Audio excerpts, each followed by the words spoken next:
চেন্নাই টেস্টে ভারতের প্রথম ইনিংসের স্কোরবোর্ডে তাকিয়ে কেউ কেউ ব্যাপারটি হয়তো ধরতে পেরেছেন। আউট হওয়া 10 ব্যাটসম্যানের সবাই ক্যাচ দিয়েছেন, যার মধ্যে 4টি ক্যাচ নিয়েছেন লিটন দাস। আর এর মাধ্যমেই এক নতুন রেকর্ডের সাক্ষী হলো বাংলাদেশ ক্রিকেট। কিন্তু কি সেই রেকর্ড? আর আউট হওয়া 10 ব্যাটারের 10টি ক্যাচ নিয়েছেন কোন কোন ক্রিকেটার? এ নিয়ে বিস্তারিত থাকছে প্রতিবেদনের বাকি অংশে। আর কেটিভি ক্রিকেট চ্যানেল থেকে আপনাদের সাথে আছি আমি মেহেদি হাসান। 3 সংস্করণ মিলিয়ে বাংলাদেশের বিপক্ষে কোনো দলের ইনিংসে সব ব্যাটসম্যানের ক্যাচ দিয়ে আউট হওয়া এটাই প্রথম নজির। ঘরের মাঠে ভারতের ব্যাটসম্যানরা প্রথম এমন কিছুর শিকার হন 1988 সালে হায়দ্রাবাদ টেস্টে। নিউজিল্যান্ডের বিপক্ষে সেই টেস্টে ভারতের প্রথম ইনিংসে 10 জন ব্যাটসম্যানই ক্যাচ দিয়ে আউট হন। 13 বছর পর 2001 সালে ওয়াংখেড়ে টেস্টে অস্ট্রেলিয়ার বিপক্ষে ভারতের 10 জন ব্যাটসম্যানই ক্যাচ দিয়ে আউট হন। এরপর 2 দশক ঘরের মাঠে এমন কিছু দেখেনি ভারত। 2021 সালে চেন্নাইয়ের এই চিদম্বরম স্টেডিয়ামেই ইংল্যান্ডের বিপক্ষে ফিরে আসে ক্যাচময় ইনিংস। এবারও ভারতের প্রথম ইনিংসে 10 জন ক্যাচ দিয়ে আউট হন। তারপর আজ একই নজির দেখা গেল। নাজমুল একাই নিয়েছেন 3টি ক্যাচ, আর উইকেটকিপার লিটন দাস নিয়েছেন 4টি ক্যাচ।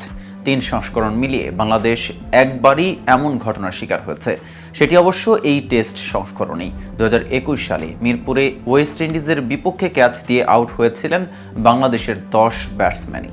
হ্যাঁ, ভারতের মতো সেটাও ছিল ওই টেস্টে বাংলাদেশের প্রথম ইনিংস। এদিকে গত বছর জুলাই আন্তর্জাতিক অভিষেকের পর থেকে দারুণ সময় কাটাচ্ছেন ভারতের ওপেনার যশস্বী জয়সওয়াল। 10 টেস্টে এখন পর্যন্ত 17 ইনিংসে তার রান সংখ্যা 1084, 550 ও সেঞ্চুরি 3টি। চেন্নাই টেস্টে আজ প্রথম দিনে 50 তুলে নেওয়ায় রেকর্ড বইয়ের একটি পাতায় জায়গাও করে নিলেন এই বাঁহাতি ওপেনার। ভারতের হয়ে এতদিন অভিষেকের পর থেকে ঘরের মাঠে টানা সবচেয়ে টেস্টে অন্তত একবার 50 ছাড়ানোর রেকর্ড ছিল রুশি মোদির দখলে। 1946 থেকে 1952 সালের মধ্যে 10 টেস্ট খেলা রুশি অভিষেকের পর ঘরের মাঠে টানা 5 টেস্টে 50 ছাড়ানো ইনিংস খেলেছিলেন। জয়সওয়াল আজ 56 রানের ইনিংস খেলে এই তালিকায় মোদিকে টপকে গেছেন। অভিষেকের পর থেকে ঘরের মাঠে টানা 6 টেস্টে অন্তত একবার ন্যূনতম 50 রানের ইনিংস খেললেন জয়সওয়াল। তবে এই তালিকায় শীর্ষে রয়েছেন বাংলাদেশের ব্যাটার মমিনুল হক।